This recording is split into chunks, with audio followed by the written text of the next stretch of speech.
میرے محترم علماء اکرام و مہمان گرامی اور میرے عزیز طالبہ علم ساتھیوں، السلام علیکم ورحمۃ اللہ وبرکاتہ۔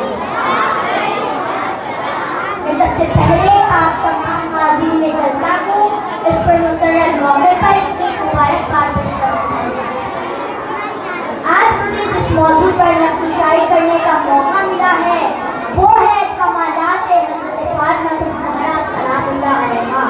تو میں اپنی تقریر کو اس شعر سے شروع کرتی ہوں۔ کمال وحدت ہے نام اس کا، کمال وحدت ہے نام اس کا، جمال اجر رسول بھی ہے، یہ تینوں ایمان کی روح بھی ہے، دل فروع اصول بھی ہے، نبی کے باب بہشت بھی ہے، کلید باب قبول بھی ہے، زمین پہ ہو تو علی کی زوجہ، فلک پہ ہو تو بطول بھی ہے۔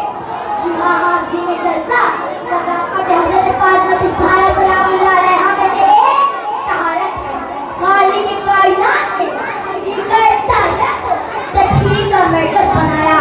آئے تطہیر کے رسول کے لیے ان کے گھر اور ان کی چادر کا انتخاب کیا۔ اس موقع پر ایک شاعر نے کیا خوب کہا ہے، کیا پیش خدا صاحب توقیر ہے سارا، کیا پیش خدا صاحب توقیر ہے سارا، عمر حسن مولا شبیر ہے سارا، خاتون جنا مال کے تطہیر ہے سارا، خاتون جنا مال کے تطہیر ہے سارا، سردار و قدم نور کی تصویر ہے سارا۔ جی ہاں عزیزان گرامی، صداقت حضرت فاطمہ الزہرا سلام اللہ علیہا کو ذرا دیکھیے کہ میدان مباہلہ میں نبی اکرم اسلام کے عقائد کی حقانیت، قرآن کی عظمت اور اپنے صداقت کے گواہ لے کر نکلے تو خواتین صدیقہ طاہرہ کے علاوہ تو کون نہ تھا۔ آج کی علامت ہے کہ مردوں میں سے چار مرد کئی وقت ایک جیسی صداقت کے حامل ہو سکتے ہیں، لیکن صرف خواتین صدیقہ طاہرہ کے علاوہ کوئی مہیا نہیں ہے جسے رسالت کی گواہی کے لیے ساتھ ساتھ لے جایا جا سکے۔ اور یہ اس بات کی بھی دلیل ہے کہ صدیقہ طاہرہ تنہا بھی رسالت کی گواہی کے لیے کافی ہے۔ تو ان سے کسی معاملے میں گواہی طلب کرنا قرآن مجید سے ثقافت یا کسی مقابلے میں مقرر ہے۔ اس موقع پر ایک شاعر نے کیا خوب کہا ہے، چشمے فلک گواہ ہے مقطع مباہلہ، چشمے فلک گواہ ہے مقطع مباہلہ، زہرا لبِ رسول کی مسکان بن گئی۔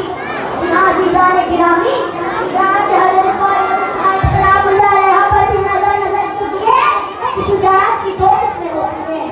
ایک شجاعت کا اظہار قوت قلب اور جگر سے ہوتا ہے، جہاں عام طور پر خطرات کی منزل میدان کے سامنے آتی ہے، اور ایک شجاعت کا اظہار زیر زبان سے ہوتا ہے، جہاں سلطان جابر کے سامنے کلمہ حق کا اعلان کیا جاتا ہے۔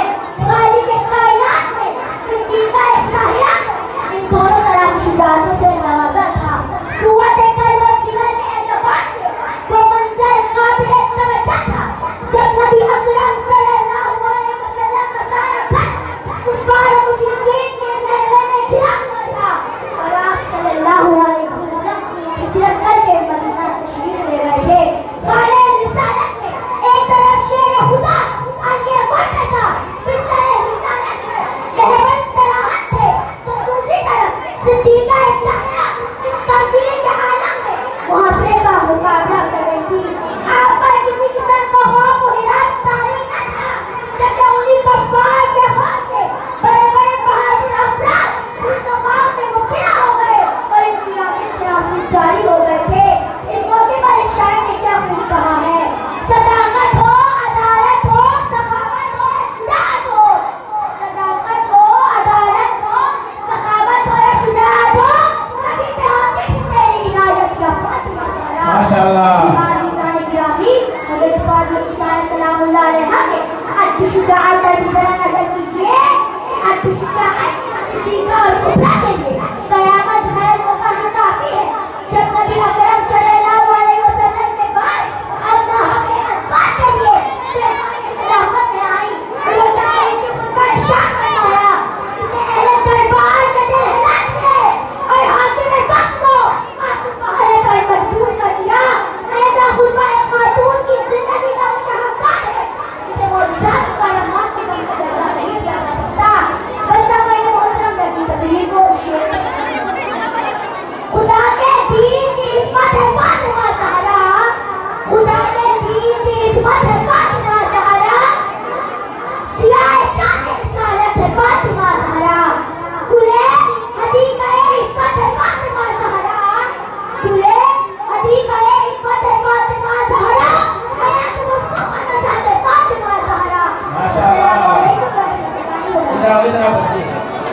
بچی اور ان کے والدین کی صحت و سلامتی کے لیے بلند تر صلوات.